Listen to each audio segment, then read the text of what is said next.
Hello. Welcome to Mystery Life Stories. Today, we're stepping into a story about a young woman who was thrown out of her own home because of a shocking truth.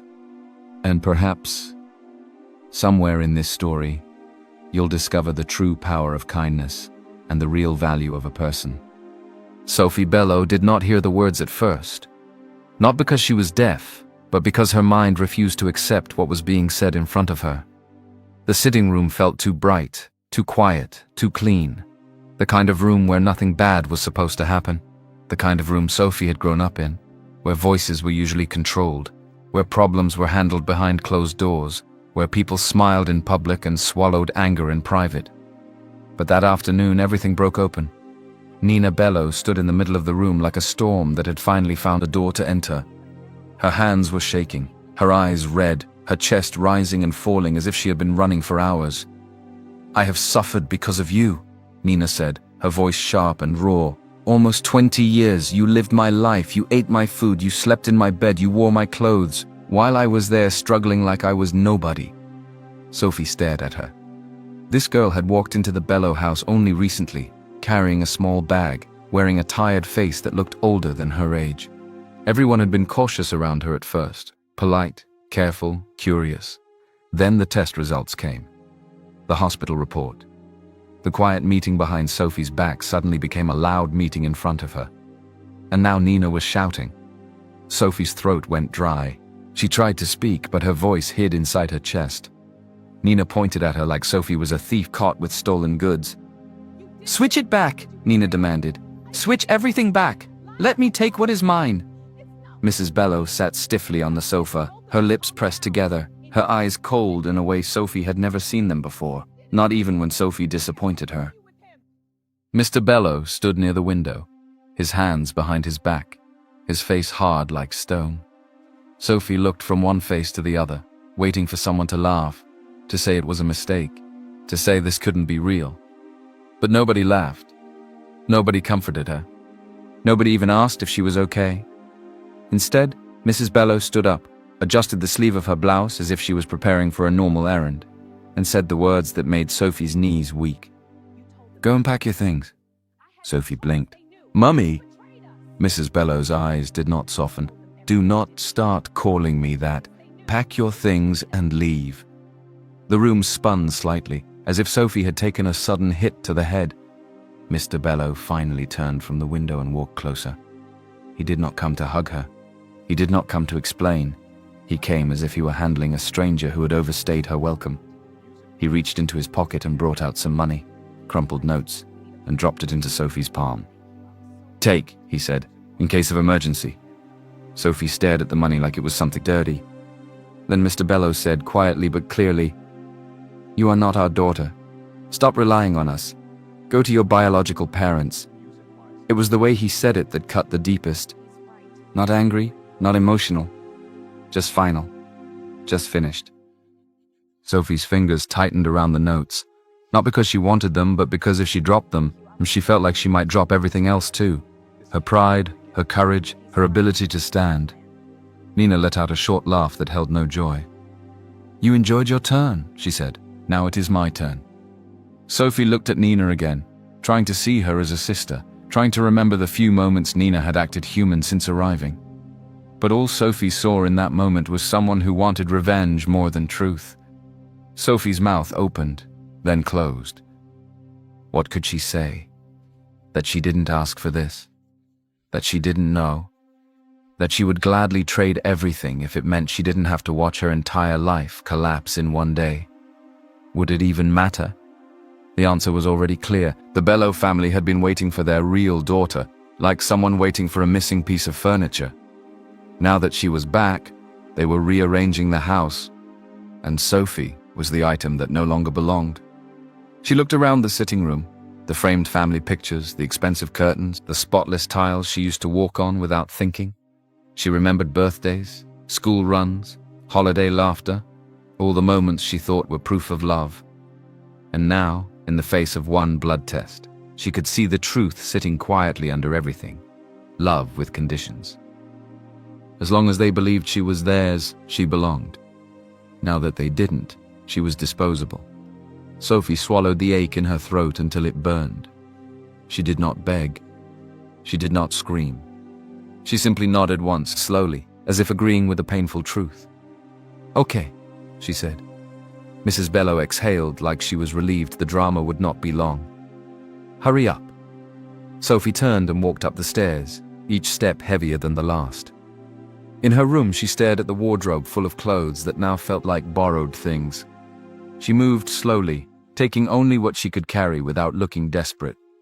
A small box, a few dresses, her toiletries, a book she loved since secondary school, a photo she almost left behind, then changed her mind and tucked it deep inside her bag like a secret. When she came back downstairs, Nina was already sitting like she belonged, her back straight, her chin lifted. Mrs. Bello stood beside her, one hand resting lightly on Nina's shoulder, in a gesture Sophie had not received in a long time. Mr. Bello didn't look at Sophie's face. He only looked at the bag. Nina's eyes followed Sophie to the door. Sophie paused. Not because she was hoping someone would stop her, but because she needed her heart to catch up with her body. She turned back one last time. "I will leave," Sophie said, her voice calm even though her chest was shaking. "And I will not come back." No tears fell. Not yet. She refused to give them that satisfaction. She stepped out, and the gate closed behind her with a sound that felt like a lock clicking shut. Outside, the air felt different, like she had been pushed into a life that did not know her name. She walked until she reached the spot where the vehicle waiting for her would take her away. She did not know the driver. She did not ask questions. She simply sat and stared out the window as the Bello house disappeared behind them. For the first time since she was a child, Sophie felt like she had no home. At the same time, in another home, a different conversation was happening. Mr. Okafor sat in the living room with his wife, his voice low. "She is coming today," he said. Mrs. Okafor's face tightened with both fear and hope. "After all these years?" "Yes." Mr. Okafor's eyes held something deeper than joy, something careful, something guarded. "But listen to me. We must not talk too much." His wife frowned. "What do you mean?" Mr. Okafor leaned forward slightly. "We don't reveal everything yet. Not now. She has been through enough. Let her settle first. Let her breathe first." Mrs. Okafor's hands trembled as she rubbed her palms together. "But she will be shocked by what she sees here." "No," Mr. Okafor said quietly. "That is why we must be wise. We have our reasons. The right time will come." Mrs. Okafor nodded, even though it was hard. A mother's instinct was to explain everything at once, to pull her child into her arms and pour out the full truth until the pain dissolved. But Mr. Okafor was right. Some truths, if dropped too early, could break what little strength the heart had left. They sat in silence for a moment, listening for the sound of footsteps outside, for the familiar creak of the gate, for a knock that would change everything. Sophie arrived with a bag and a tired face. The house in front of her looked modest, not dirty, not shameful, just simple. A place where people lived without trying to impress anyone. The compound was quiet, the kind of quiet that made your thoughts loud. She stood at the gate for a moment, her fingers tight around the strap of her bag. Her pride was the only thing still holding her upright. She knocked. A young man opened almost immediately, as if he had been waiting behind the door the whole time. His eyes widened when he saw her. Then his face broke into a smile, real, bright, almost childish. "Sophie?" he said, as if tasting the name. "Sophie Okafor?" Sophie's lips parted. She had heard Okafor today like it was a new skin she was expected to wear, but coming from his mouth it sounded warmer. "Yes," she answered softly. "I'm Sophie." The young man stepped forward quickly like he couldn't help himself. "My little sister," he said, his voice full of excitement. "You're finally here." Sophie didn't know what to do with those words. Little sister. It hit her like something she had been starving for without knowing. She blinked fast, refusing tears again. He moved aside and waved her in. "Come inside. Please, come inside." Sophie stepped into the compound slowly like someone entering a stranger's dream. The young man talked quickly, trying to fill the space with comfort. "I'm Daniel," he said. "Daniel Okafor." Sophie nodded. Daniel. He looked at her with open warmth, and it made Sophie nervous in a strange way. She was used to controlled kindness. This one felt free. Me too. As they walked toward the door, Sophie noticed small things. Simple furniture through the window, the smell of cooking that reminded her of home, in a way the Bello kitchen never did, because the Bello kitchen had staff and quiet rules. Inside, more faces appeared. A woman stepped forward first, her eyes shining like she was holding back a flood. Sophie did not need anyone to tell her who she was. Her heart knew. Mrs. Okafor stood there, hands pressed together as if she didn't trust herself to touch Sophie yet, as if she were afraid Sophie might vanish. Behind her was Mr. Okafor, older, firm-looking, but with eyes that carried weight. He didn't smile widely like Daniel.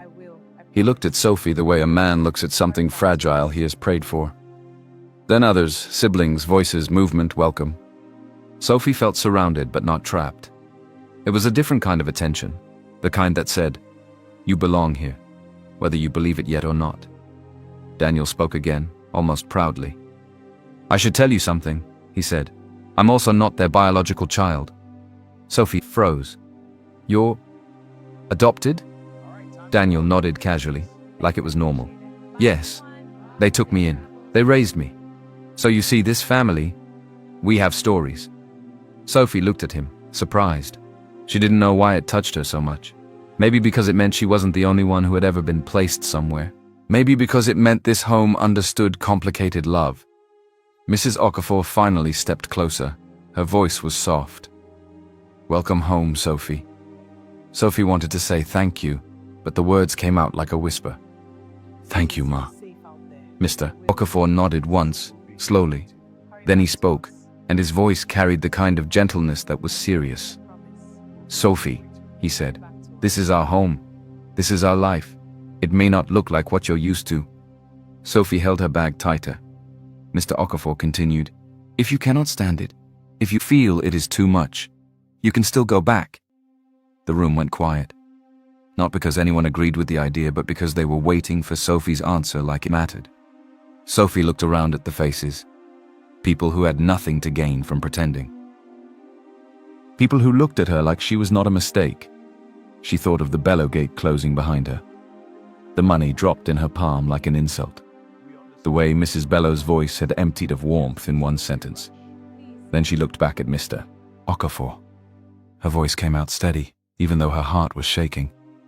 "I'm not going back," Sophie said. "I'm here." For a second, nobody moved. It was like the whole house needed to be sure it heard her well. Then Daniel Okafor's face opened into a smile again, the kind that looked like relief. "You hear that?" he said, turning toward the others. "She said she's here." That was when the other brothers stepped forward, one after the other. They were all men, tall, clean-looking, and striking in a way Sophie did not expect from a modest home. Not the loud, polished kind of beauty she was used to in the Bello house, but the kind that came from strong bone structure, calm eyes, and confidence that did not need to announce itself. Daniel stood closest to her, still excited, still warm. Then he pointed gently, introducing them like he was handing Sophie pieces of her new world. "This is Mark Okafor," Daniel said first. Mark was the oldest looking among them. Not old in age, just in presence. He had a quiet, steady face, the kind of face that made you feel like if trouble came, he would not panic, he would simply handle it. He didn't talk much. He only nodded at Sophie like a promise. Next, a man stepped forward wearing a simple shirt that looked like it had been ironed carefully. "I'm Felix Okafor," he said. His voice was calm. "I work for the government. Nothing big, I just do my best." The way he said it was not shameful. It was honest. Another brother leaned against the wall with a casual confidence. He looked like someone who spent a lot of time on the road. Alert eyes, quick movements. "I'm Toby Okafor," he said. And Sophie blinked at the name, surprised. But he didn't flinch. "I deliver food. If you ever crave anything, just tell me. If I can't buy it immediately, I will find a way." There was no pride in it, just a simple promise. Then another man, slightly younger than the rest, stepped forward slowly. His shoulders were broad, but his expression was careful, like he was measuring Sophie's reaction to everything. "I'm Kenny Okafor," he said. "I'm still looking for work." He didn't add excuses. He didn't laugh it off. He just said it as it was, with a quiet seriousness. Sophie stood there holding her bag, taking them in. In the Bello house, introductions were always sharp and polite, always followed by silent judgment. People smiled while weighing your worth in their minds. But here, the air felt different. It felt like they were not trying to impress her. They were simply making room for her. And for the first time since the gate closed behind her, Sophie felt something warm settle in her chest. Not comfort, not yet, but warmth. The kind that came from being wanted. Mrs. Okafor wiped her eyes quickly and turned toward the dining area. "Come and sit," she said, voice gentle but firm. "You must be hungry." The table was small, the chairs mismatched, and the food was simple. There was no meat, just rice, stew that looked like it had stretched to feed everyone, and some boiled food beside it. It wasn't the kind of meal Sophie was used to seeing in a house like the Bellows. Sophie sat down carefully. She could feel everyone watching her, not with suspicion, but with worry, like they were afraid she might regret her decision the moment she saw the food. Kenny served the plates quietly, avoiding Sophie's eyes for too long. "Eat," Mrs. Okafor urged. "Please." Sophie stared at her plate for a moment. Not because she disliked it, because she suddenly remembered the Bello dining table, large, shining, always full, and how even with all that food she had sometimes eaten with a tight chest, trying to be perfect so nobody would complain. Now here she was, in a home with almost nothing, yet she could breathe. She picked up her spoon and took a bite. The stew was light, but the taste was good. Real, homemade, careful. Sophie looked up at Kenny. "This is nice," she said quietly. Kenny's eyes flickered, surprised. Sophie added more clearly this time, "Kenny, you cooked this well."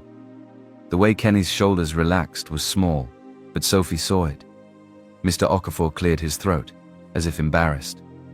"To be honest," he said, "this is the best meal we've had in days."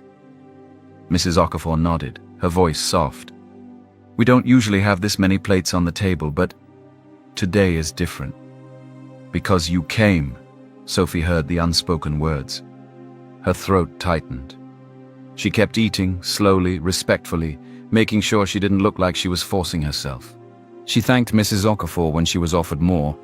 She smiled at Toby when he told her to take his share if she wanted. She laughed softly when Felix joked that Mark only speaks when it is necessary. And inside Sophie, a decision formed, quiet, heavy, unshakable. I must earn money.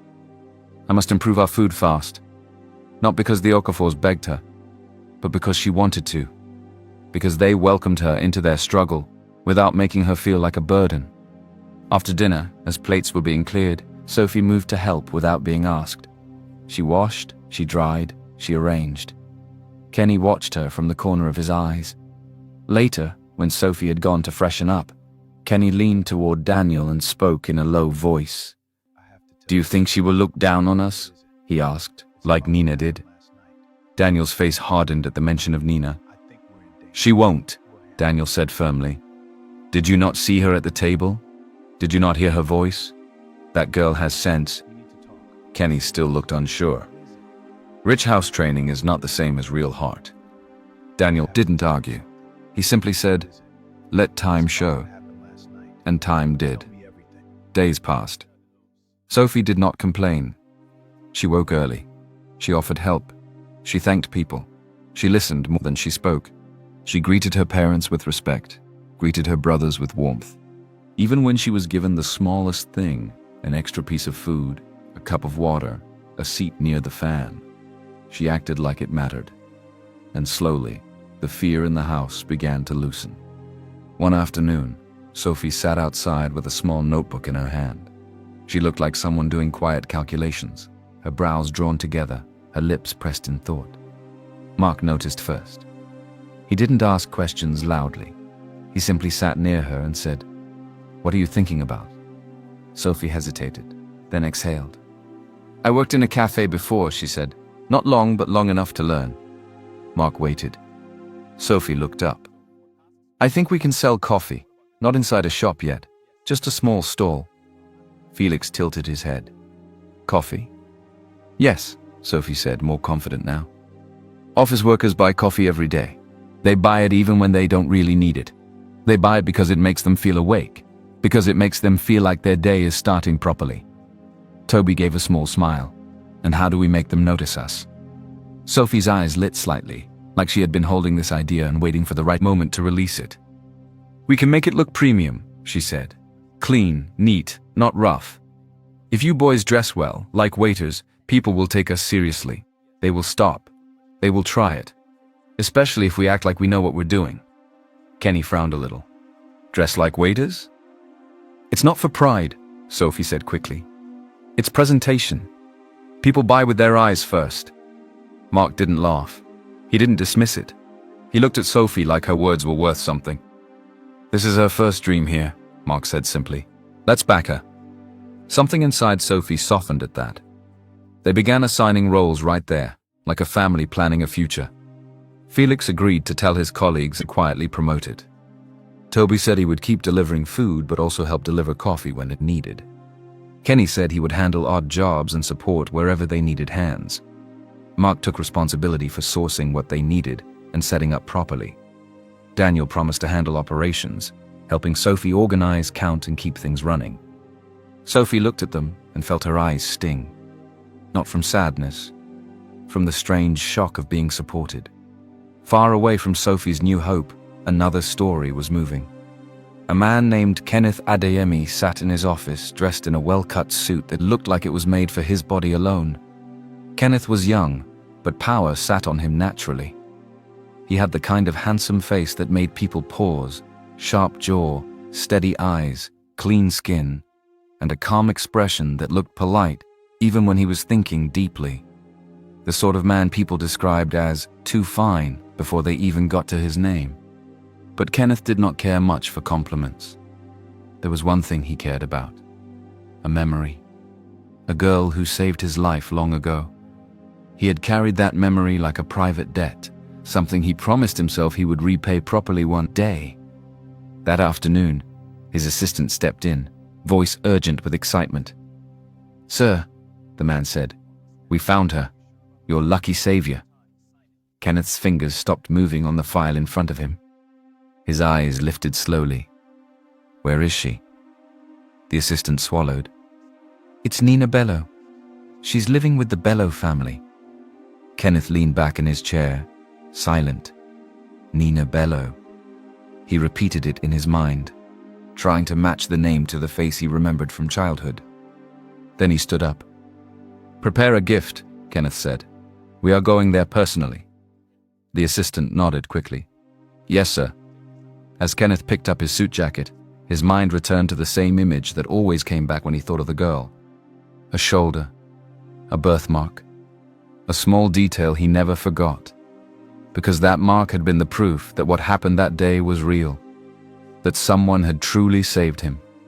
And now, he was finally going to meet her again. Kenneth adjusted his suit jacket as the Bello gate opened. The Bello house looked the way it always looked, clean, expensive, proud.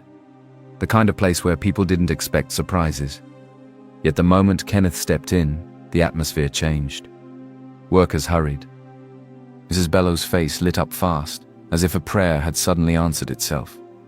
Mr. Bello straightened his shoulders like someone about to welcome an important guest. And Nina.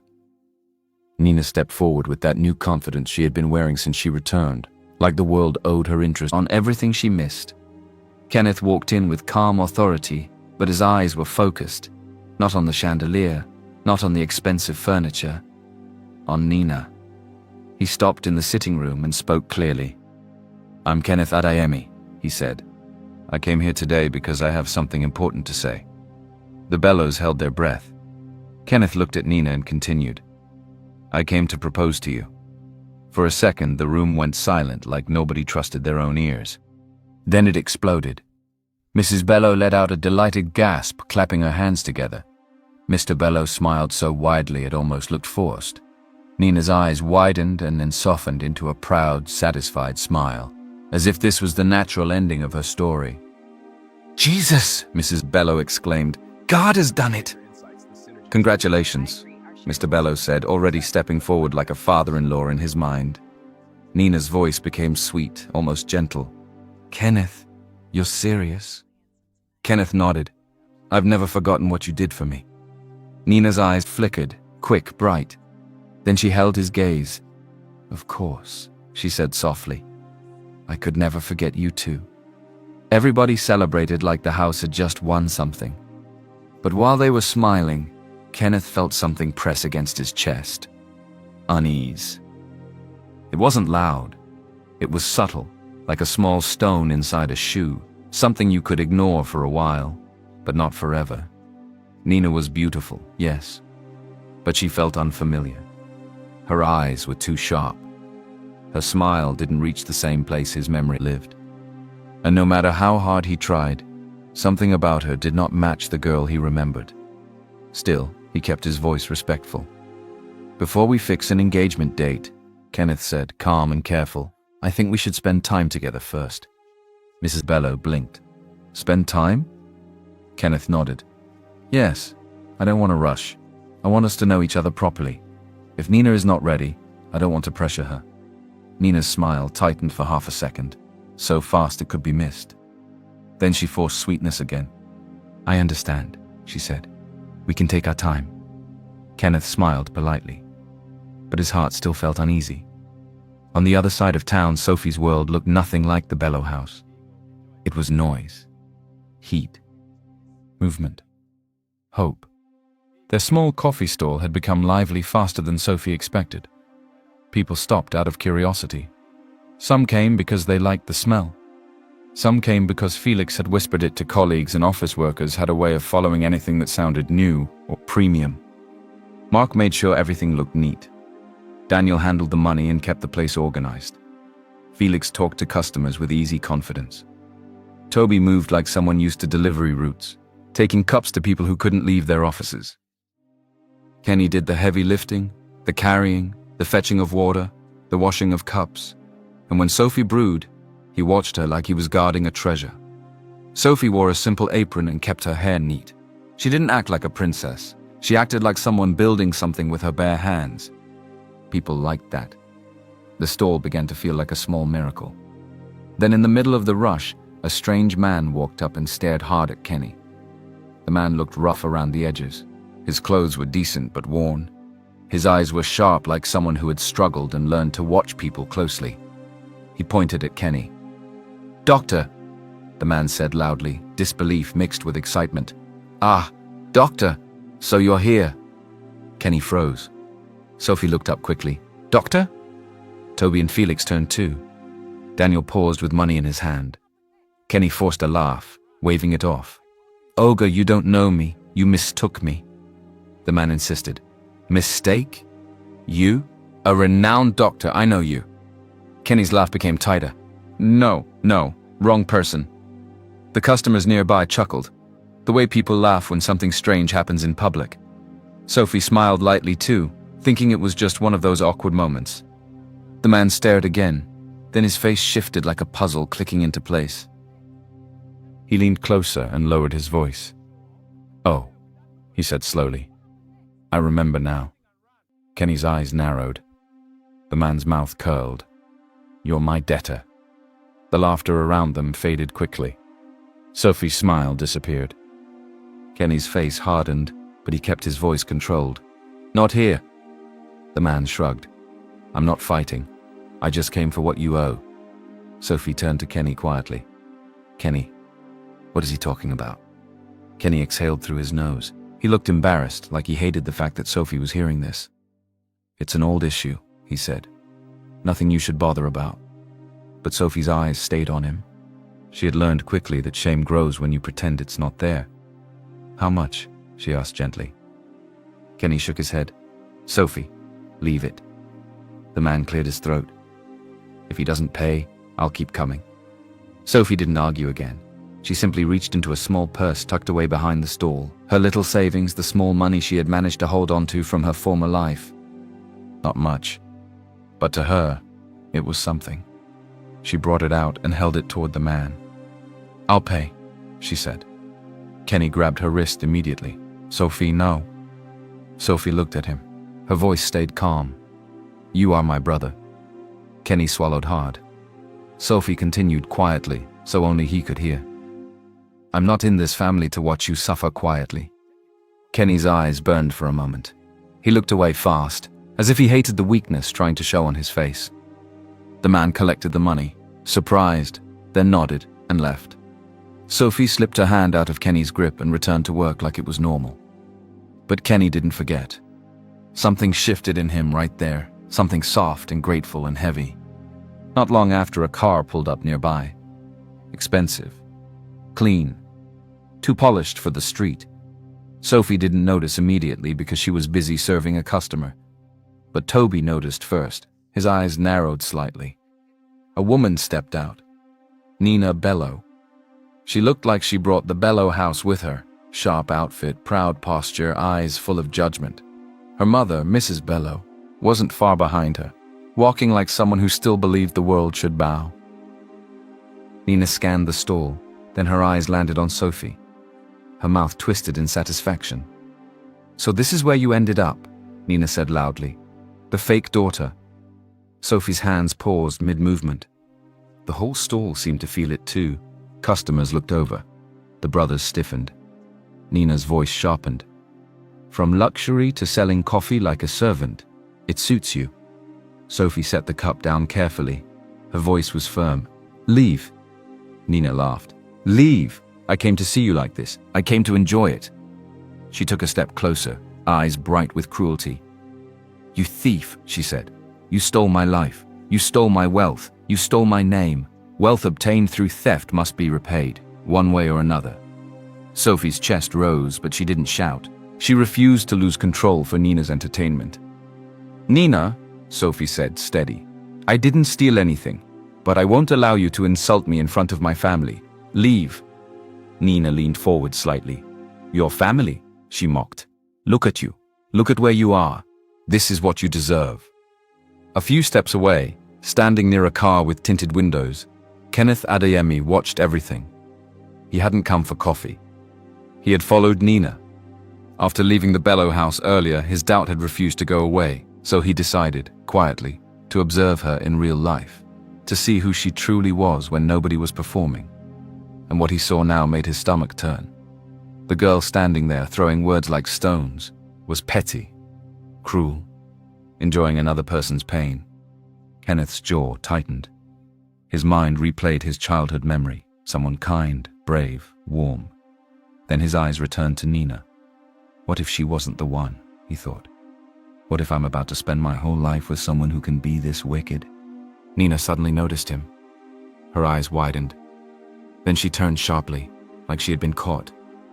"Ken," she started, walking toward him quickly, forcing a smile that was too late, too fake. But Kenneth wasn't looking at her the way he had earlier. He was looking past her. At Sophie. At the way Sophie stood. Quiet strength, dignity, not begging, not fighting dirty. Nina saw it too. She saw his eyes. And she backed away like she had touched fire. Fury flooded her face before she could hide it. That night, back in his mansion, Kenneth could not sleep. He kept walking from one end of his room to the other, his thoughts loud. He finally stopped and turned to his security head. "Recheck everything," Kenneth said. "Be sure." The man nodded. "Yes, sir." "I want a deep search on Nina Bello again," Kenneth continued, his voice cold now. "And," he paused, remembering Sophie's face, the way she refused to sink into Nina's mud. "Find out who that girl is," he said. "Sophie, I want her background too." The security head hesitated slightly. "Sir, Sophie?" "I saw her from a distance," Kenneth said, eyes narrowed. "But she is in my head now. Something about her. I can't explain it." He exhaled slowly, then murmured like a man haunted. The birthmark. Elsewhere, Nina sat with her mother, restless and angry. She paced the room like a trapped animal. "Mummy!" Nina snapped. "Sophie is turning Kenneth against me." Mrs. Bello scoffed.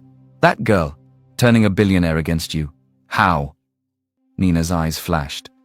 "Did you not see how he looked at her today?" Her mother waved her hand dismissively. Kenneth is too rich. Far richer than even this family. He won't be looking for a girl selling coffee. Nina stopped pacing and faced her mother. I don't care, she said tightly. I will not let Kenneth slip away, not for any reason. Mrs. Bellow's lips curled. That's Sophie and her big birthmark. Ugly thing. She should be grateful she is even surviving. Nina's eyes narrowed at the mention. Birthmark, she repeated slowly. Mrs. Bellow nodded. Yes, Kenneth mentioned a birthmark on his savior's shoulder, didn't he? That's why he believes you. Nina's heart began to race, not from fear alone, but from obsession. If Kenneth was holding on to that detail, then that detail was a key. And Nina had never been the type to lose what she wanted. Her voice dropped into something darker. Sophie must never be allowed to take Kenneth. Mrs. Bellow leaned closer. Don't worry, we will handle it. Back at the stall, Sophie kept working. She counted cups. She washed. She smiled at customers. She planned new ideas in her head. How to add snacks, how to make the stall stronger, how to make sure her parents never had to lie about their hunger again. She didn't know she had stepped into a war. She didn't know someone powerful had noticed her. She didn't know the birthmark, something she barely thought about, was about to become a weapon. For now, she only knew one thing. Her family was counting on her, and she refused to fail them. She did not know the fight had moved closer to her door. She was still waking early, still measuring coffee beans carefully, still trying to stretch every naira like it had 10 lives. Her mind was on her family, how to make their small stall stronger, how to make sure hunger never entered their house again. That was why she didn't see it coming. That afternoon, a car stopped in front of the Okafor's small apartment. Not a loud convoy. Just one clean, expensive car that looked out of place on that street. When the door opened, Nina stepped out. And for a moment, the whole compound became still. Kenny saw her first. His face tightened immediately. Mark stood up slowly, already alert. Felix and Toby exchanged quick looks. Daniel's mouth parted slightly, shocked. Their mother came out too, wiping her hands on her wrapper, eyes cautious. Nina didn't walk in like before. This time she walked softly. Her shoulders were lowered, her voice was gentle. Her face wore something that looked like regret, so carefully placed it could fool a careless person. Good afternoon, Nina said quietly. Nobody answered right away. Then Nina took a breath and spoke like she was holding back tears. I know. I've done wrong, she began, and I've been thinking about it. I feel guilty. Kenny let out a short, humorless laugh. Guilty? Nina ignored the tone and continued. Sophie and I, we grew up in different worlds, she said. But you people, you didn't deserve the way things turned out. Mark's eyes stayed on her, unreadable. Nina reached into her handbag and brought out a small envelope and a bank card. I want to compensate you, she said, at least for the inconvenience. She stretched her hand out. This card has 1 million, she said. And she pulled out a document, a small property. You can use it to open a proper shop for Sophie's coffee. The air changed. It was like the room had been offered a miracle with dirty hands. Their mother stared at the card like it might burn her. Their father stepped forward, voice firm. We don't need this, Mr. Okafor said. Nina's lips trembled slightly, still acting soft. Please, take it, it will help. Kenny moved closer, his pride rising like a wall. We don't need your pity, he said. Keep your money, keep your property. Felix nodded. We are managing. Toby added, we didn't beg you for anything. Their mother's voice became sharper. You can't insult our home and then come and throw money like crumbs. Nina's eyes flashed for a second, just a tiny crack in her soft mask. But she quickly controlled her face. Fine, she said quietly. If you won't take it. She dropped the property certificate on the small table near the door. Then she placed the bank card on top like she was sealing an insult with money. Do what you like, Nina said, turning away. And she left. Just like that. No apology that felt real. No warmth. Only pride, trying to look like mercy. Sophie returned later that evening, tired, smelling faintly of coffee and work. She greeted everyone with her usual calm. Then she noticed the mood. The silence. Kenny's face was tense, like he had been holding anger all day. "What happened?" Sophie asked, looking from one face to the other. Their mother pointed at the table. Sophie walked over and saw it. The card. The certificate. And in that moment, Sophie understood Nina's game clearly. She didn't sit down. She didn't shout. She simply inhaled slowly, then exhaled. "So she dropped it," Sophie said. Mark nodded. "We refused. She still left it." Sophie stared at the papers for a moment. Then she nodded once, like she had accepted a fact. "Nina's pride," Sophie said softly, "has just funded our future." Kenny watched her carefully.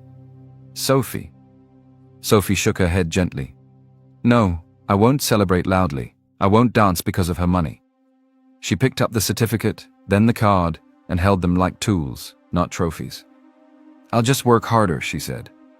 And she meant it. 2 days later, Sophie woke up expecting another regular day. But the way Mark was acting made her suspicious. He was too calm, too quiet, too prepared. "Wear slippers," Mark said. "And come." Sophie frowned. "Come where?" "Just come," Toby said, smiling. Even Felix looked excited. Daniel was practically bouncing. Kenny avoided Sophie's eyes like he was trying not to spoil something. They led her down a small street, then turned into a corner. And Sophie stopped. A shop stood there. Small, yes, but clean. Fresh paint. A signboard that simply read, "Sophie's Coffee." Inside were stools, a counter, a small brewing corner, and a neat space that looked like dignity. Sophie's mouth opened, but no sound came out. She stepped in slowly, like she was afraid it would disappear. "How?" she whispered. Mark scratched his jaw. Materials were leftovers. Sophie turned sharply. "Leftovers?" Mark nodded with a straight face. "Someone was renovating. They had extra tiles, extra chairs, extra paint. We collected what we could." Sophie stared at him, then laughed. One shaky laugh that quickly turned into tears. "You did this for me," she whispered. Kenny finally stepped closer. He held out a small bottle and a folded paper. "This is for you," Kenny said. Sophie wiped her tears. "What is it?" "A secret recipe," Kenny said with pride. "Fat-reducing coffee." Sophie blinked. "Fat-reducing?" Kenny nodded seriously. "Yes." Sophie's brows pulled together immediately. "Are there side effects?" Kenny's face was calm, almost funny in how confident he looked. "No side effects," he said. "Only weight loss." Sophie stared at him like she wasn't sure whether to believe him. Then she laughed again, wiping her eyes. For the first time in a long time, her joy was not mixed with fear. The joy did not last long, because trouble always hates peace. That same afternoon, Nina's mother arrived like a storm. Her wrapper was expensive, her gold earrings bold, her face hard. She walked into the new cafe like she owned it. "You people," she snapped. "Give me back my daughter's bank card and property now." Customers turned to look. Sophie stepped forward quietly. "Mummy," Nina's mother spat, voice dripping with contempt. "You are beggars. You collect what you don't deserve and start acting like you've arrived." Sophie's eyes stayed steady. She walked to the counter, picked up the documents Nina dropped, and held them out. "I didn't even want to use it," Sophie said calmly. "I am satisfied with the little I have, and I will grow it well." Then she stretched the documents toward them. "Take it back," Sophie said, "and leave." Nina's mother blinked, surprised. Sophie's voice stayed firm. "Don't start trouble here again. If you come back to embarrass my family, you will meet resistance." For a moment, Nina's mother looked like she wanted to slap her. But the eyes watching, the customers, the shame of being seen. She snatched the documents and left, muttering insults as she walked out. Sophie watched her go and said nothing. She simply turned back to her work. Not long after, a courier arrived. Not with food, not with supplies, with a sealed envelope and a certificate pack that looked too heavy to be ordinary. "Good afternoon," the courier said politely. "This is an opening gift?" "From who?" Mark asked immediately. The courier shook his head. "It was delivered anonymously." Sophie stepped forward, confused. The courier handed her the papers. Sophie opened them and her eyes widened. A certificate. A full coffee plantation. Purchased. In her name. Sophie's knees almost softened. "What is this?" she whispered. "I can't accept this," she said quickly, pushing it back. "It's too valuable." The courier's voice stayed calm and professional. "Madam," he said, "someone already paid. It is a gift. It was sent as respect for your coffee skill." Sophie's hands trembled slightly. Kenny stepped closer, staring hard at the documents like he was trying to confirm it was real. Unfortunately, Nina's mother had not gone far. She returned the moment she heard "gift." She stormed back in, her eyes landing on the courier. "Who is that person?" she demanded loudly. "Who knows this poor family and buys something like this for them?" The courier's expression didn't change. "My job is to deliver," he said simply, "not to explain." Nina's mother tried to intimidate him. "Do you know who you're talking to?" The courier held out the final paperwork and waited for Sophie's signature. Sophie signed slowly, still shaken. The courier nodded, completed the handover, and turned toward Nina's mother. "Madam," he said firmly, "please leave. You are disturbing business." The cafe went quiet. Nina's mother stared, speechless, humiliated. She grabbed Nina and left. Nina's face was burning. Her eyes looked like fire. 3 days later, Nina and her mother returned. But this time, they did not come with insults alone. They came with madness. They walked into the cafe and Nina spoke like someone reading a prepared script. "We want half," Nina said. Sophie blinked. "Half of what?" "Half shares of this coffee shop," Nina said coldly, "and half of the coffee plantation." Sophie's mouth opened slightly. Nina's mother folded her arms. "You lived in our house for 20 years. We raised you. Now it's time you repay us." Sophie stood there stunned, not because she didn't expect wickedness, but because she didn't expect it to be this bold. Kenny stepped forward immediately, shoulders squared. "I won't let you bully her," he said. Nina's eyes narrowed. "Then give us what we want." Kenny's voice became dangerous. "No." Nina leaned closer, smiling without kindness. "If you don't give us half," she said, "you won't do business peacefully." Then she started making calls right there in front of them.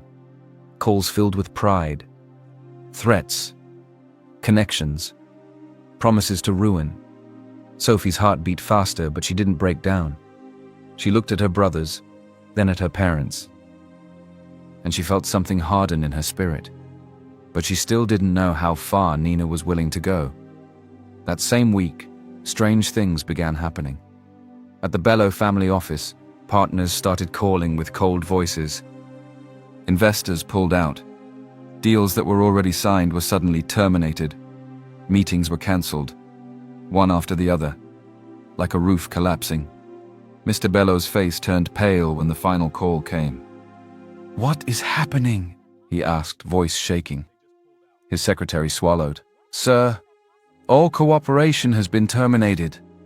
Mrs. Bello screamed, "Who did we offend?" Nina sat down slowly, her confidence draining for the first time. Her mother's voice cracked. "It's over," she whispered. "We are finished." And in that moment, a terrifying truth hit them. Someone was fighting them.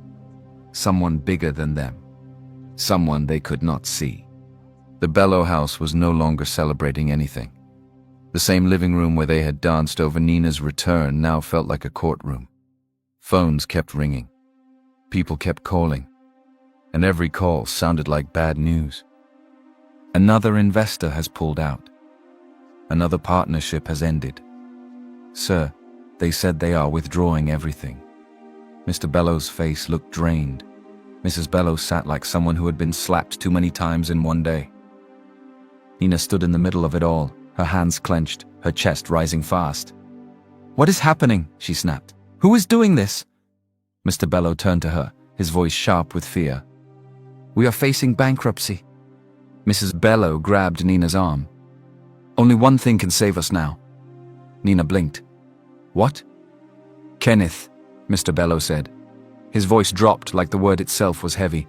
Only Kenneth's money and influence can rescue us. Mrs. Bello's eyes were fierce. Lock the engagement fast. Nina swallowed. Then anger took over. Fine, she said. I'll do it. And she stormed out. Kenneth's company was tall, quiet, and intimidating. Everything about it screamed power. Nina walked in like she owned the building. I'm here to see Kenneth, she said loudly at the front desk. Tell him his fiancée is here. The receptionist blinked, then laughed softly like she had heard a joke. Fiancé? Another staff member repeated with a smirk. People nearby began to look. Nina's face tightened. You're mocking me? She snapped. Do you know who I am? One of them shrugged. We see women like you every day. Nina's cheeks burned. Then someone higher up passed by, paused, and looked properly. Her eyes widened. Miss Bello? The woman asked carefully. The staff went quiet. Nina lifted her chin. Yes. The woman's posture changed immediately. Please follow me. Just like that, the mocking stopped. Nina walked behind the woman, as she had won. But inside, she felt something worse than insult. Pressure. Because this wasn't about pride anymore.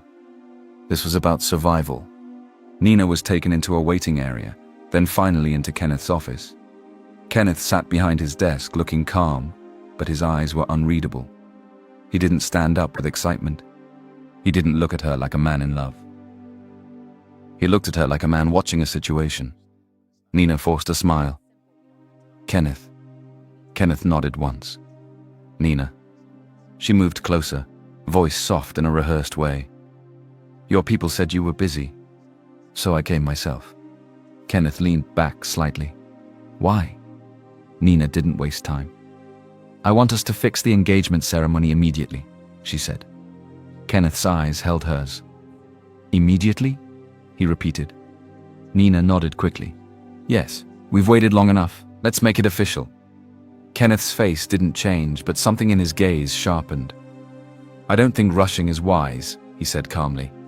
It's better after your birthday. We can choose a date then. Nina's smile trembled slightly. After my birthday?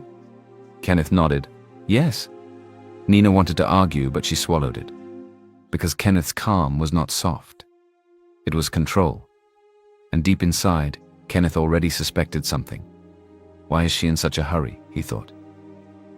What is she trying to lock down? While Nina was pushing for an engagement, Sophie was trying to keep her cafe alive. The day had been normal. Customers came. Coffee flowed. Money entered the drawer. Then suddenly, a man stood up from his seat and grabbed his stomach. Ah, he shouted, my stomach. People turned. He bent over, sweating, shaking like he was in real pain. What did you put in this coffee? He screamed. Sophie froze. Kenny stepped forward immediately. What are you saying? The man pointed at Sophie like she was a criminal. They drugged the coffee, he shouted. Almost instantly, two other people joined in, faces Sophie didn't recognize, but their voices were too loud, too quick, too ready. Yes, they drugged it. This coffee is not safe. Call the police. Customers began to panic. Some pushed their chairs back. Some stood up, confused and scared. Sophie's heart beat hard, but her mind stayed clear. No, she said firmly. Nobody is leaving yet. Everyone looked at her. Sophie lifted her chin. We have CCTV. One of the loud accusers stepped forward fast. No need for CCTV, he said quickly. It's obvious. Sophie cut him off. It's not obvious. We will watch the CCTV. The man's eyes darted, and Sophie caught it. Fear. Not anger. Not concerned. Fear. Sophie's voice became sharper. If you are telling the truth, you won't be scared of footage. The man tried to block it physically, stepping toward the CCTV monitor area. Kenny moved in front of him immediately. Move, Kenny said coldly. The man's voice rose. You want to hide evidence. Sophie snapped. Nobody is hiding anything. Then she turned to Daniel. Call the police, Sophie said. Now. Daniel nodded and made the call. The loud men began to shift like rats sensing a trap. One of them tried to whisper to the sick man. Sophie saw it, and her suspicion hardened into certainty. This was planned. Minutes later, police arrived. Sophie didn't beg. She didn't shake. She spoke clearly and respectfully. "Officer," she said, "we have CCTV footage. Please watch it." The accusers protested. The police insisted. And when the footage played, the truth began to show itself. Quick movements near the coffee, a hand slipping something in, the same sick customer acting too perfectly on cue. One of the men tried to run. He was grabbed. Another began to deny. Then one officer asked the question that cracked everything open. "Who sent you?" The man hesitated. Sophie stepped closer, her voice low but firm. "Say it," she said. The man's mouth trembled. And then the name came out. Nina Bello. A heavy silence fell. Sophie's chest rose slowly. Her eyes did not widen in surprise. She only looked tired. Like she already knew Nina would do something this wicked. The officers turned to Sophie. "Do you want to press charges?" Sophie's voice did not shake. "Yes," she said, "because she will not stop if we keep forgiving." That same night, Kenneth sat with his team, his face tight. "I can't explain it," he admitted quietly, "but Nina feels unfamiliar."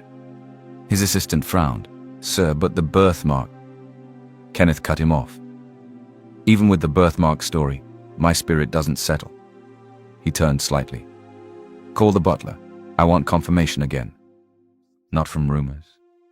Not from Nina's mouth. From someone who could tell the truth with calm eyes." "If I'm wrong," Kenneth said, voice low, "then I'm about to make the biggest mistake of my life." 2 days later, Sophie's family announced something that shocked her. "We are doing your birthday," Mark said. "At a luxury hotel, Venus," Felix added casually. Sophie almost dropped the cup she was holding. "What?" she asked. "No, that place is too expensive." Toby smiled. "We saved." Kenny's voice was firm. "We won't let you be bullied again." Sophie's throat tightened. She wanted to say no again, but the way they looked at her, like they had already decided this was her day, made her words fall apart. The hotel was bright. The hall looked like money. Sophie walked in carefully, feeling like she didn't belong there. But her brothers walked beside her like shields. Then Nina and her mother arrived. The moment Nina saw Sophie, her face hardened. Her mother laughed loudly. "Rats," she called Sophie's brothers. "Poor rats that want to bite more than they can chew." People turned. Whispers started. The hotel manager rushed over, smiling at Nina's mother like he recognized money. "What is the issue, madam?" he asked. Nina pointed at the Okafors. "These people are not supposed to be here. They stole money to rent this place." The manager's face shifted instantly. He looked at Sophie's brothers with disgust. "You people," he said sharply. "How did you enter here?" Mark stepped forward calmly. "We booked this hall." The manager scoffed. "With what money?" Then, like a bully encouraged by an audience, he leaned closer. "This kind of place is not for people like you," he said. "You should be beaten and thrown out." Sophie's stomach dropped. She turned to her brothers, panic rising. But before anything could happen, a woman walked into the hall. Not just any woman. A powerful-looking secretary dressed in a sharp corporate outfit, her expression serious. She stopped immediately, eyes scanning the chaos. "What is going on here?" she asked. The manager rushed toward her, nervous laughter in his voice. "Ah, Ma, it's nothing," he said quickly. "Just some poor rats trying to sneak in." The woman's eyes narrowed. Then she looked past him, and her face changed. "Sir?" she said softly. Everyone turned, because Mr. Okafor had just walked in. And the way the secretary looked at him was not normal respect. It was the kind of respect people show power. Mr. Okafor walked forward slowly, his face calm. He didn't look angry. He looked like a man who had been waiting for this moment. He stood in front of the crowd and spoke clearly. "Today is Sophie's birthday," he said. Murmurs spread. Then he continued, voice steady. "But more importantly, Today is her homecoming. Sophie's eyes widened. Her heart began to race. Mr. Okafor turned towards Sophie, his voice softening. "My beloved daughter," he said, "welcome." Then he faced everyone again. "And let me make something clear.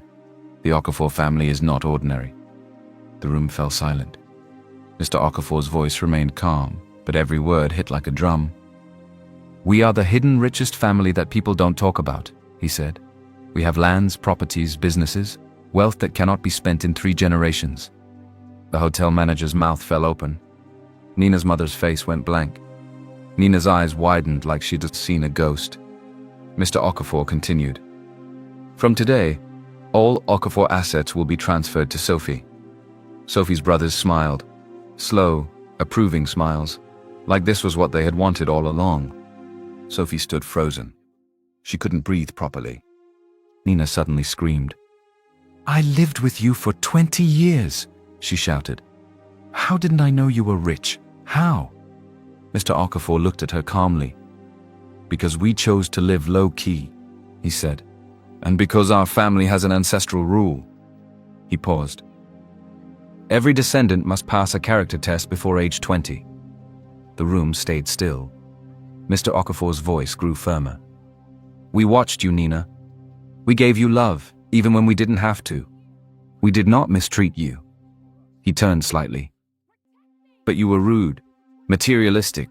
You ordered people around and used love like entitlement." Then he looked at Sophie.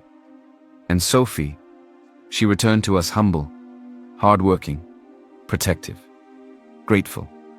Mr. Okafor's voice softened. She passed. The hotel manager began sweating immediately. He rushed forward. "I'm so sorry," he stammered. "I didn't know." Mr. Okafor raised his hand. "You're fired," he said simply, "because you judge people by appearance." The manager froze. Security stepped in. Nina's mother screamed. Nina fought like she wanted to claw her way back into dignity, but it was too late. She and her mother were dragged out of the hall. Nina's voice echoed as she was pulled away. "You will face retribution," she screamed. "All of you! You hid your wealth from me!" But inside the hall, nobody listened anymore. Because Sophie was still standing there, shaking slightly, staring at her father like her whole world had just been rewritten. And for the first time, Sophie understood. Her life had never been small. It had only been hidden. Sophie barely recovered from the shock of the hotel scene. Her ears were still ringing with the truth. Her eyes were still wet. Even while people congratulated her, even while music played, she felt like she was standing inside a dream that could disappear if she blinked too hard. Then her family gathered around her, close, protective, proud. And one after the other, they began to place gifts in her hands. Not the kind of gifts meant to impress strangers. The kind of gifts meant to mark a daughter as home. Mark was the first. He handed her a thick folder. "Sophie," he said gently, "these are properties in your name. Lands, buildings, packages, everything has been prepared." Sophie's hands shook as she opened it. She stared, not understanding how her name could sit on things that looked like nations. Her lips trembled. This is too much." Felix stepped forward next. He held out a box and opened it. Inside was a watch, beautiful, heavy, quiet-looking, but powerful. "This isn't just a watch," Felix said. "It's a mini-computer too. It's secured. It can protect your information. It can track emergencies. It can call for help." Sophie looked up at him like a child. Then Toby stepped forward, smiling like he'd been waiting for this part. He brought out a small case, and inside it were tiny capsules. "I made this," Toby said calmly. Sophie blinked. "You made pills?" Toby nodded. "A pill that neutralizes poison." Sophie's eyes widened. "Why would I need that?" Toby's face stayed serious. "Because wealth attracts people with bad hearts. I pray you never need it, but if danger comes, you'll be ready." Sophie's throat tightened. Then Kenny stepped forward last, and the way he held the small velvet box was different, like he was holding history. He opened it, and inside was a piece of jewelry, an heirloom. It was not loud. It was not flashy. It was the kind of beauty that came from meaning. "This has been passed down," Kenny said, voice lower now. "It belongs to the first woman of our family. Today, it belongs to you." Sophie covered her mouth. Tears ran down her cheeks again. She looked at their mother and father like she needed confirmation that all this was real. Their mother touched her face gently. "You are home," she whispered, "and you are our daughter." Sophie broke, not in shame, in relief, in love. "This is the best birthday gift ever," Sophie said through tears. "Not even money, just family, people who love you." Her brothers stood around her, and for the first time she saw them clearly. Not as struggling men trying to survive, but as men who had been holding back their true lives, just to see who she really was. Mark cleared his throat. "We also need to tell you something," he said. Sophie sniffed. "What?" Mark looked at the others, then back at her. "We're not ordinary workers," he said. Felix smiled slightly. "We are the best in our fields." Toby added, "And we are all very wealthy." Sophie stared at them.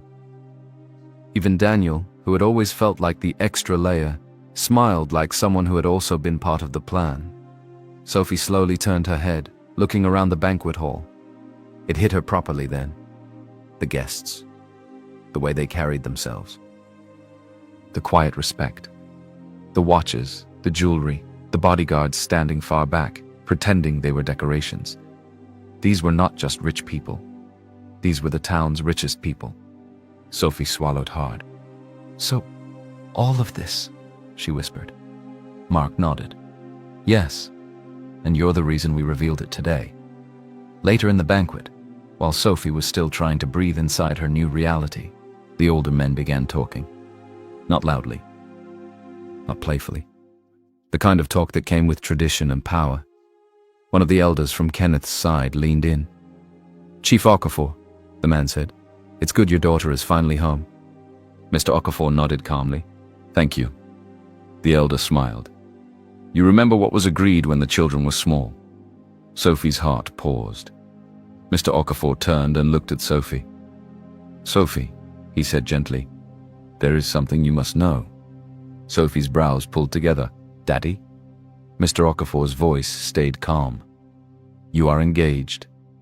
The word landed like a slap. Sophie blinked fast. "Engaged?" "A childhood promise between families," Mr. Okafor explained. "An agreement made long ago." Sophie's mouth opened, but no sound came out. Mr. Okafor raised his hand quickly, stopping her fear before it could grow. "I will not force you," he said firmly. "If you do not love him, you will not marry him. But this is our history, and you deserve to understand it." Sophie's voice was small. "Who is he?"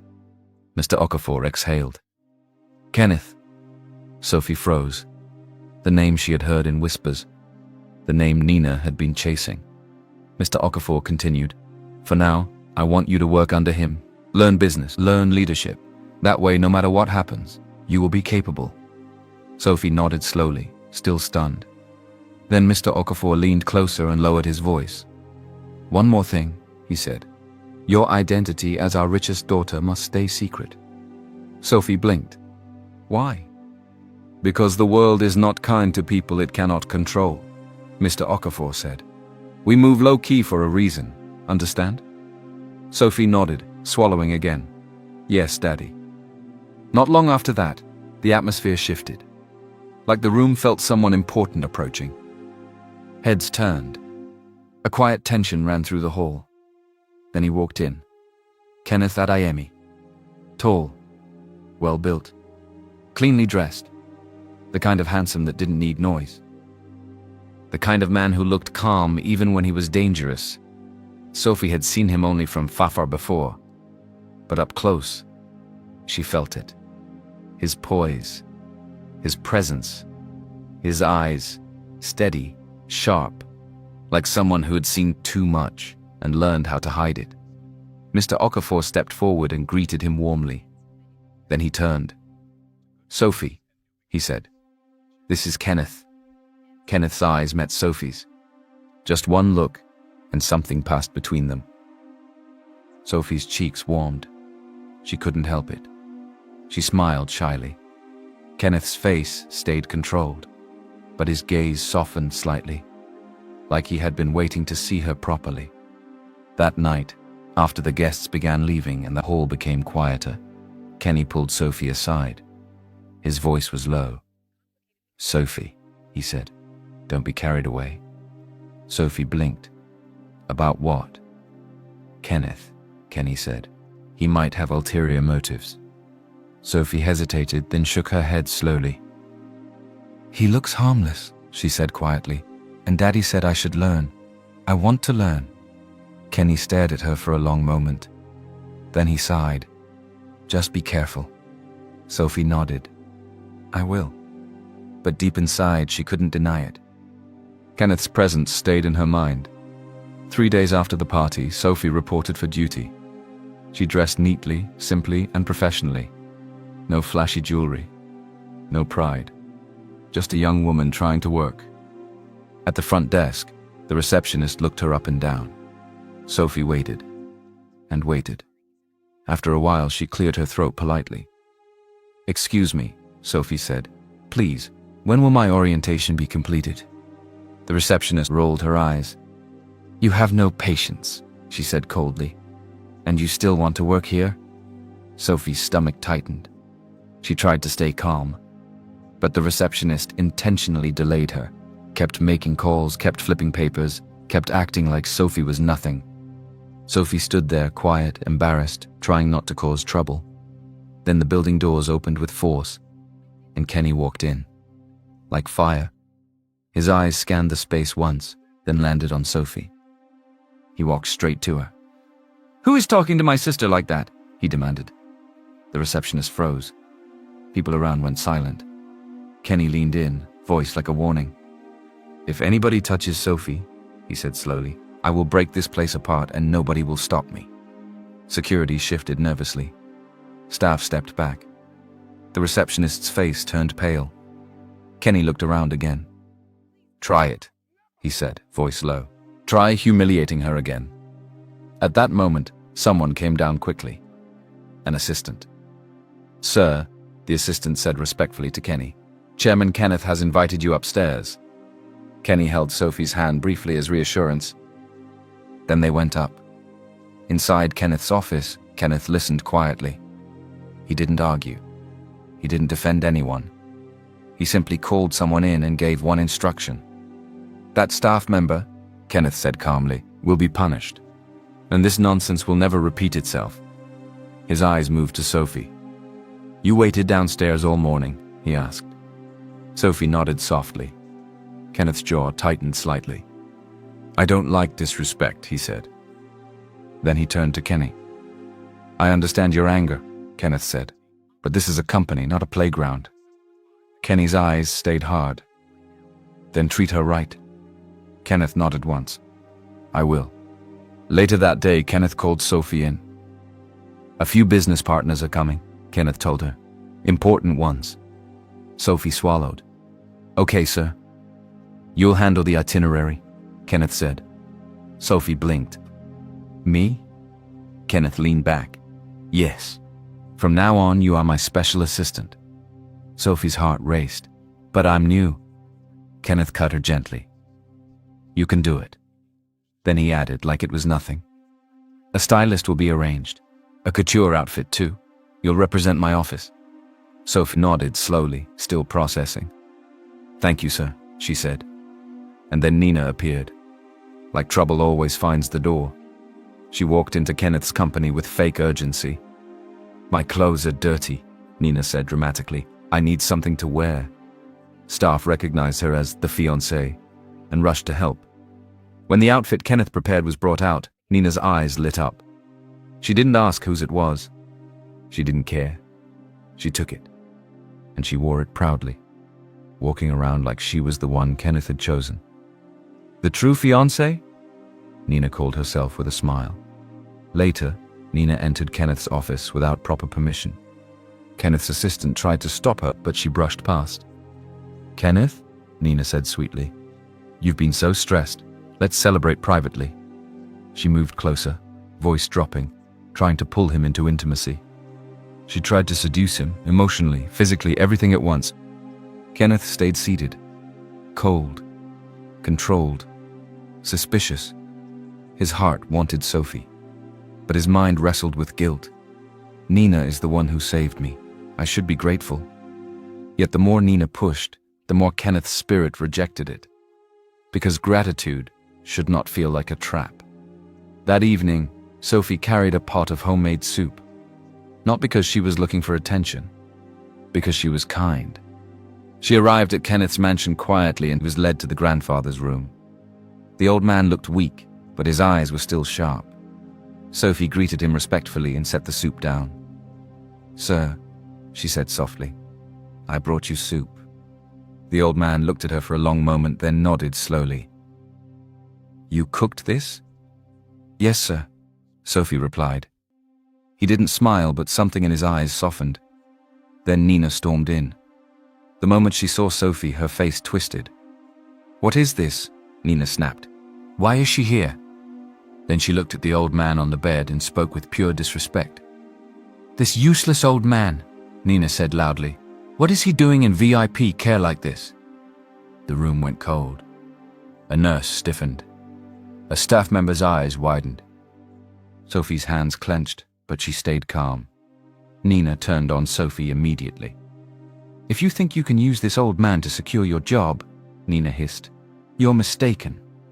Then she threatened, voice loud enough for everyone. "I will make sure Kenneth throws you out." The staff exchanged uncomfortable looks. Even those who used to flatter Nina looked disturbed now. But Nina didn't stop. She lifted her chin and boasted proudly. "Even if Grandpa hates me, Kenneth will inherit everything. He owes me, and he must marry me." Sophie stood there silent, not because she was weak, but because she could feel it. This wasn't just jealousy. This was desperation. And desperate people do frightening things. Sophie stood in the hallway outside the hospital room, her chest tight. Nina's voice was still ringing in her head. The insults. The threats. The way Nina had called Kenneth's grandfather useless, as if he were rubbish. Sophie didn't even feel angry again. She felt tired. The kind of tired that sits inside the bones. That night, when she got back home, she gathered her family in the living room. Her eyes were red, but her voice was steady. "I want to resign," she said. The room went quiet. Kenny's face tightened immediately. "Because of Kenneth?" "Not Kenneth," Sophie said softly. "The drama, Nina, the embarrassment, it's exhausting." Mark nodded slowly. "If it's draining you, we support you." Felix leaned forward. "Your peace matters." Toby added calmly, "You've already learned something. You don't have to suffer to prove anything." Sophie swallowed, relieved. "Thank you," she whispered. "I just want to breathe again." The next day, Sophie went to Kenneth's office. She didn't go in with pride. She went in like a person asking for freedom. Kenneth looked up when she entered. "Sophie," he said. Sophie took a breath. "Sir, I want to resign." Kenneth's face didn't change at first. Then his eyes hardened slightly. "No," he said. Sophie blinked. "Sir?" "You can't resign suddenly," Kenneth said calmly. "Not like this." Sophie's throat tightened. "But..." Kenneth leaned forward a little, voice controlled. "You will finish your handover first," he said. "The work you started." Sophie frowned. "What work?" Kenneth's eyes stayed on her. "The engagement venue planning," he said simply. "You were assigned to it. You will complete it. Then we will talk." Sophie's fingers curled. It felt unfair. It felt like she was being trapped. But Kenneth's tone wasn't cruel. It was firm, like he was trying to hold the situation together with his bare hands. Sophie nodded slowly. "Okay, sir." But Nina was not going to allow Sophie to leave quietly. The moment she heard Sophie was involved in engagement planning, Nina turned it into a performance. She cried to anyone who would listen. "She's trying to steal my place. She's making trouble in my relationship. She's pretending to be innocent, but she's chasing Kenneth." And because Nina had been wearing the title of fiancée, people listened. A few staff members began to whisper again. A few looked at Sophie like she was something dirty. Then Nina escalated her lies publicly, loud enough for Sophie to hear. "Some girls can't live without a man," Nina said one afternoon, eyes fixed on Sophie. "They just jump from one thing to another, no shame." Sophie stood still, her cheeks burning. She wanted to speak, but she forced herself to breathe. If I react, she wins. Still, the humiliation hit hard, because Sophie didn't know how to fight dirty. Later that week, Kenneth's grandfather called Nina in. This time, it wasn't a polite invitation. It was a command. Nina entered the old man's presence with her fake smile. "Grandpa," she said sweetly. The old man stared at her as he could see through her skin. "You," he said, voice hard, "have been behaving like you own the world." Nina's smile froze. "Grandpa, I'm only trying to protect my place." "Your place," the old man repeated with disgust. "What place have you earned?" Nina's face tightened. The old man stood slowly, supported by his cane. Then he pointed toward the small indoor pool area used for therapy. "Come," he said. Nina hesitated. "Why?" "Come," the old man repeated. When they got there, Nina's eyes widened. "Grandpa, what is this?" The old man's voice dropped. "The girl who saved my grandson," he said, "jumped into water without fear." Nina's mouth opened, then closed again. The old man stepped closer. "If you truly saved Kenneth," he said, "then water should not scare you." Nina's eyes darted. Her breathing changed. "Grandpa, The old man moved his cane slightly, blocking her retreat. "Go," he ordered.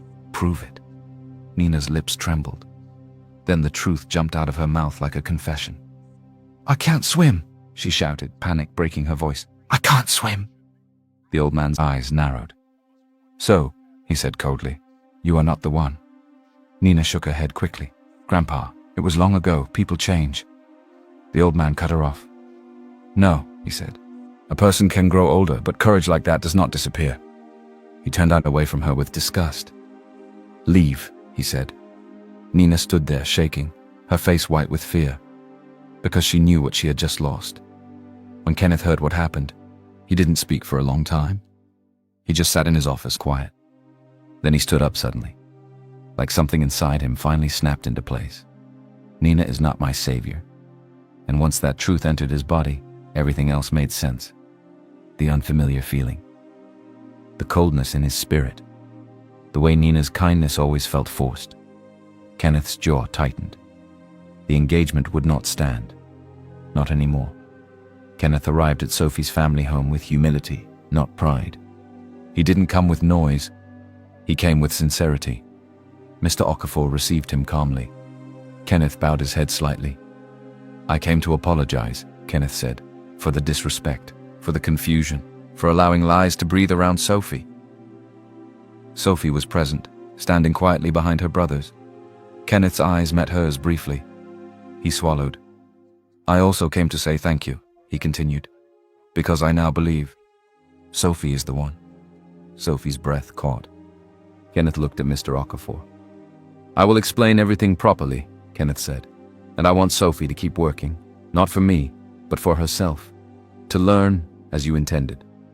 Mr. Okafor studied him for a moment. Then he nodded slowly. "We will watch your actions, not your words."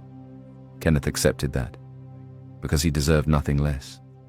Nina was already drowning in panic when another person walked into her life.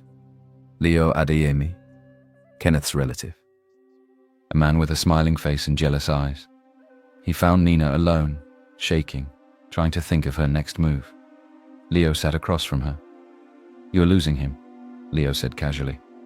Nina's eyes flashed. "What do you want?" Leo smiled. "I want Kenneth removed." Nina stiffened. "Removed?" Leo leaned forward slightly. "Kenneth is getting close to Sophie," he said. "If he marries her, he becomes stronger, untouchable." Nina's nails dug into her palms.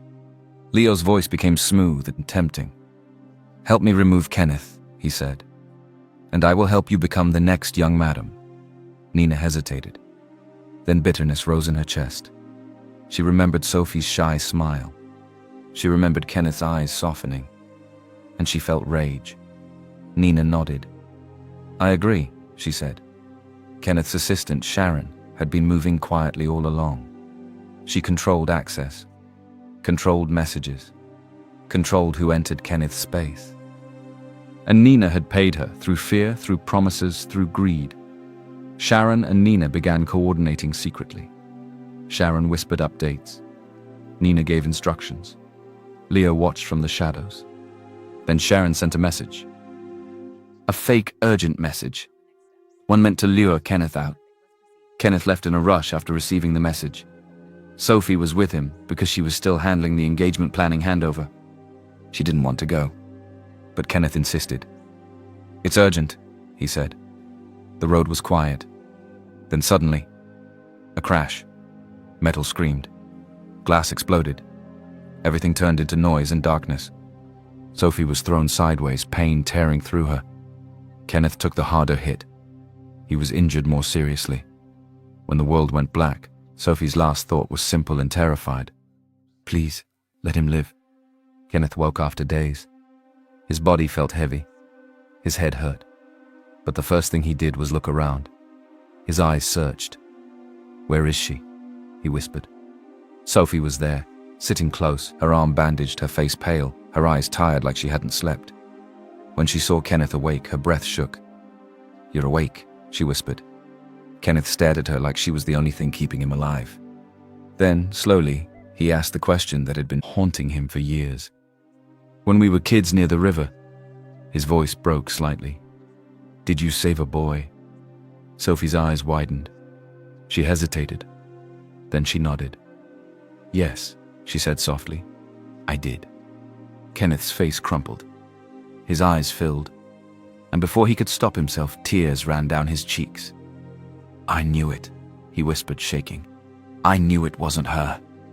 Sophie's breath caught. Kenneth looked at her like he had been starving and finally found food. "Nina lied," Kenneth said. "She used the birthmark story. She forced closeness when I was vulnerable, and I believed her because I thought I owed her my life." Sophie's lips parted, but she couldn't speak. Then the door opened. Kenneth's butler entered with a file. His face was serious. "Sir," the butler said, "the investigation result is complete." Kenneth's eyes hardened. The butler continued. "The accident was planned," he said. "Nina was involved, Sharon was involved, and Leo Adiemi was involved." Sophie's stomach dropped. Kenneth closed his eyes briefly, anger tightening his face. Sharon, the person who stood closest to him every day, the one who controlled his world. Kenneth opened his eyes again. They were calm now, but dangerous. "They wanted me dead," he said quietly. The butler nodded. "Yes, sir." Kenneth's jaw tightened.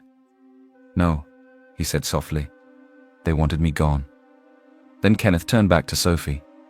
His voice lowered. "I'm going to trap all three of them," he said. Sophie's eyes searched his face. "How?" Kenneth leaned closer slightly, his voice almost a whisper now. "By letting them think they're winning," he said. Sophie's heart beat fast. Kenneth's eyes held hers, softer now. "And Sophie," he murmured, "I've always had feelings for you. Even when I thought Nina was my savior, my heart kept pulling toward you." Sophie's breath stopped. They were close now.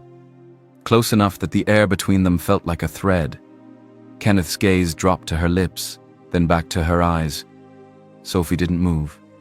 She didn't run. She just stood there in the moment, shaking, confused, feeling too much. And for 1 second, it looked like they would kiss. Then Kenneth forced himself to pull back slightly. Not because he didn't want her, but because he knew. If they were going to be together, it had to be clean. It had to be safe. It had to be after the truth was buried properly. Kenneth's voice was low. "Trust me," he said. "I will end this."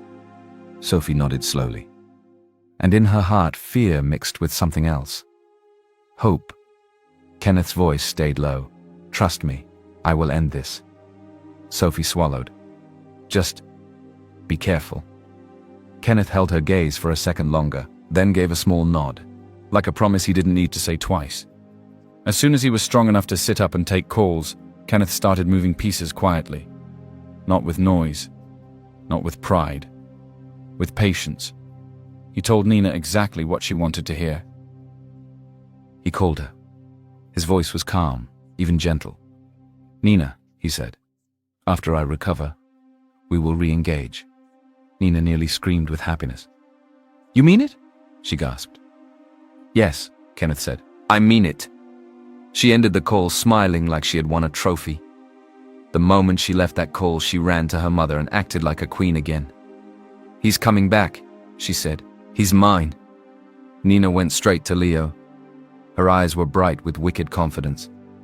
"I told you," she said. "He's coming back to me." Leo didn't smile. He only watched her. And in his head, something else was forming. A hunger for power. A hunger that wasn't satisfied by helping Nina. To Leo, Nina was just a tool, a ladder. And once he reached the top, he didn't plan to carry the ladder with him.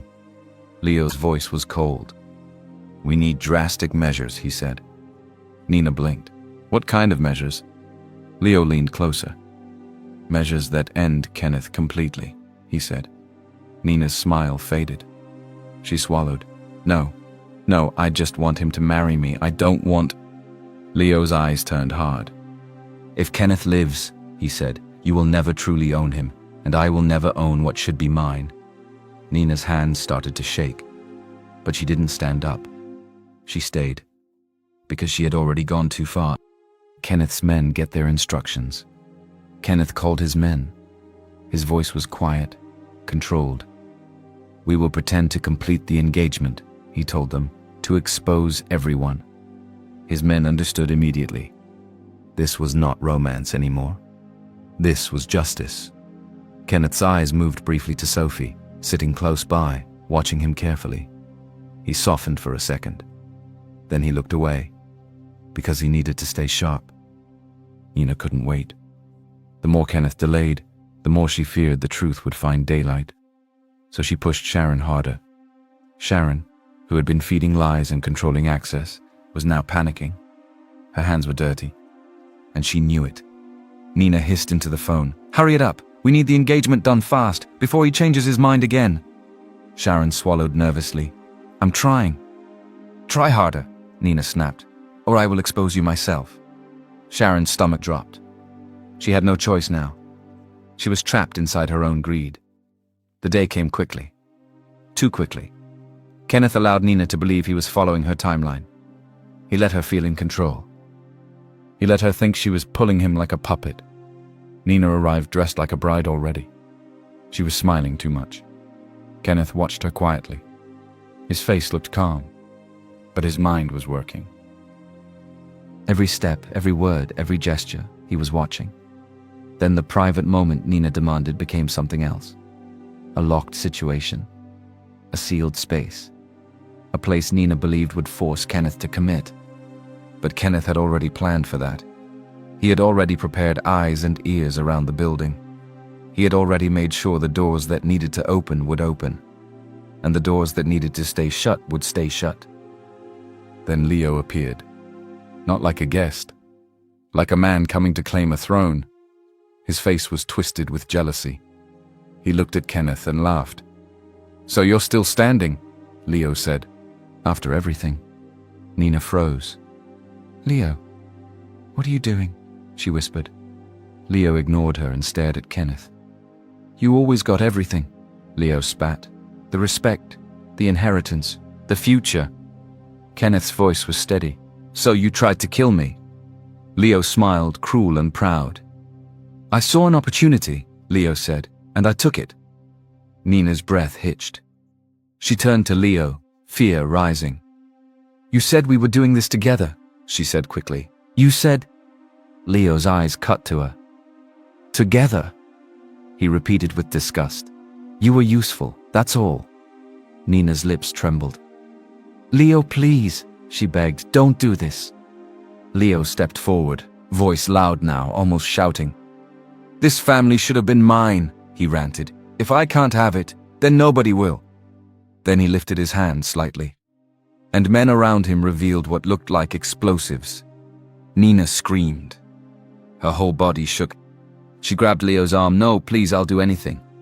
Leo's eyes were cold. "Then watch," he said. Nina started crying.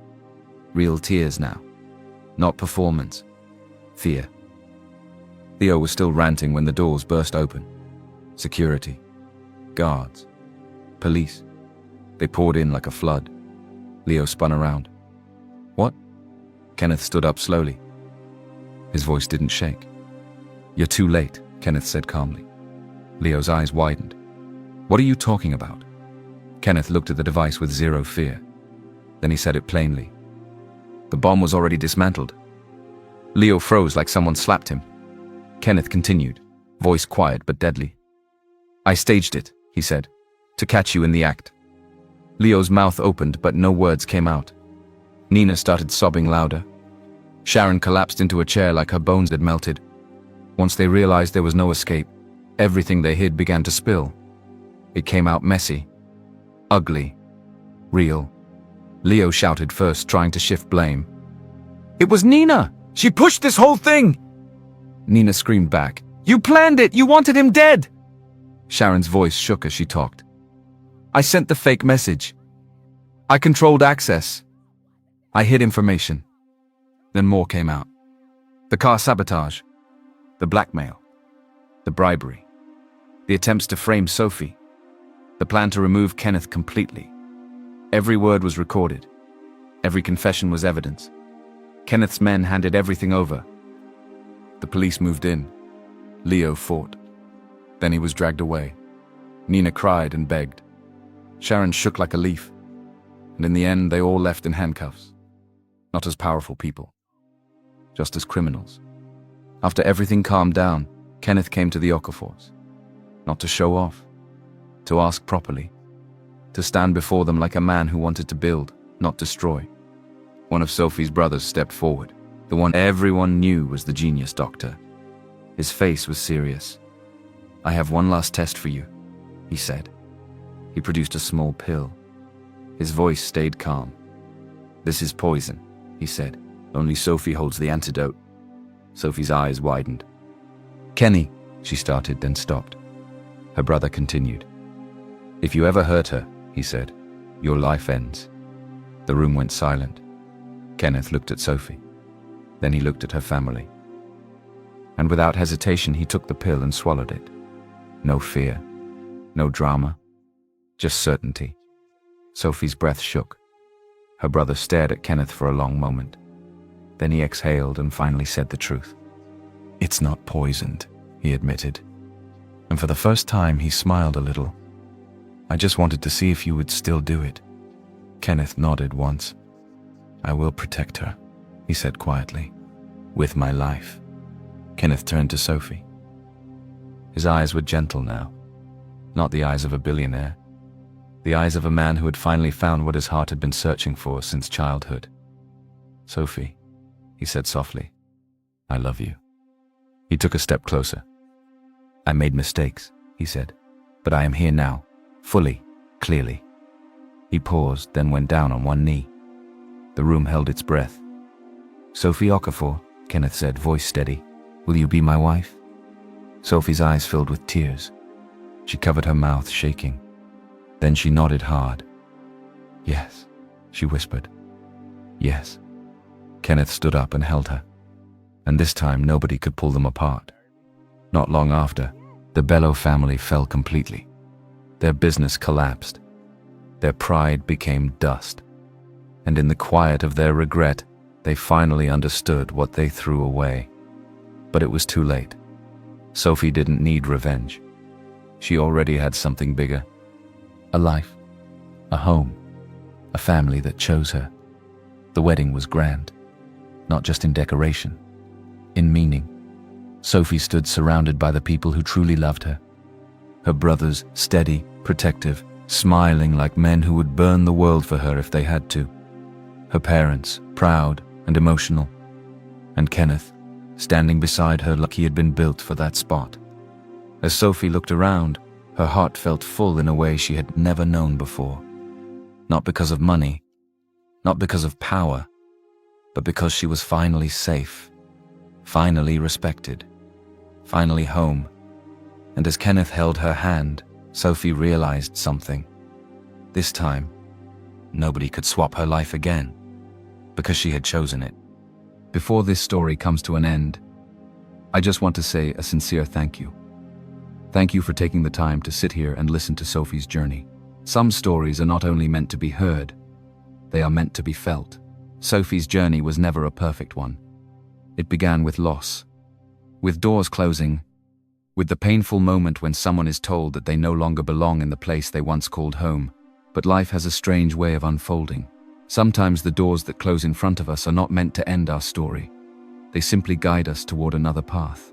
A path that may look smaller at first, less glamorous, less certain. Yet on that very path, Sophie discovered something she had never truly had before. Not wealth, not status, not grand houses or luxurious dinners, but people who looked at her not because of what she owned, not because of what she could offer, not because of how much she was worth. They saw her simply for who she was, a young woman who knew how to say thank you, who shared simple meals with gratitude, who stood firm even when insulted, who protected her new family, even when she had almost nothing. And perhaps it was those small things that eventually made life smile back at her. Not immediately, not easily, but slowly enough for her to understand that her true value had never been in the things others could take away. There is a quiet beauty in this story. When Sophie walked out of her former home, she believed she had lost everything. She felt as though she no longer belonged anywhere. But in truth, that moment was only the beginning of finding where she truly belonged. A home that didn't need to be perfect. A home that didn't need to be rich. A home where someone simply pulled out a chair at the table and said, "You're part of this family now." Sometimes life works exactly that way. We may lose a place we thought meant everything. We may be misunderstood, replaced, left behind. But if we can still hold on to our kindness, if we can still choose to keep a gentle heart, then sooner or later, life leads us to people who truly belong in our story. And that is what Sophie found. Not just a family, not just love, but the quiet peace of standing in this world and realizing she no longer had to prove her worth. Sometimes the greatest victory in life is not defeating someone else. Sometimes it is the moment you realize that the pain you once carried no longer defines who you are. Sophie did not need revenge. She did not need to prove anything to those who once rejected her, because her life itself became the answer. And perhaps that is the most gentle message this story leaves behind. Sometimes losing something we believed was everything is simply life, making space for something far more meaningful. If you are going through a difficult chapter right now, if you have ever felt overlooked, misunderstood, or unappreciated, remember this: a person's true worth is not determined by how others treat them. It is revealed in how they choose to remain kind, even when life has not been kind to them. And perhaps somewhere ahead of you, there is another door waiting to open, a door that leads to people who will truly see you. And when that moment finally arrives, you may realize that every difficult road you walked before was simply life guiding you to the place where you were always meant to be. Thank you for listening to this story today. And before we say goodbye, maybe there is one small question worth thinking about. Aman el, man el, enna el la el, enna el, ella la el. If life asked you to begin again tomorrow, what part of your heart would you choose to carry forward?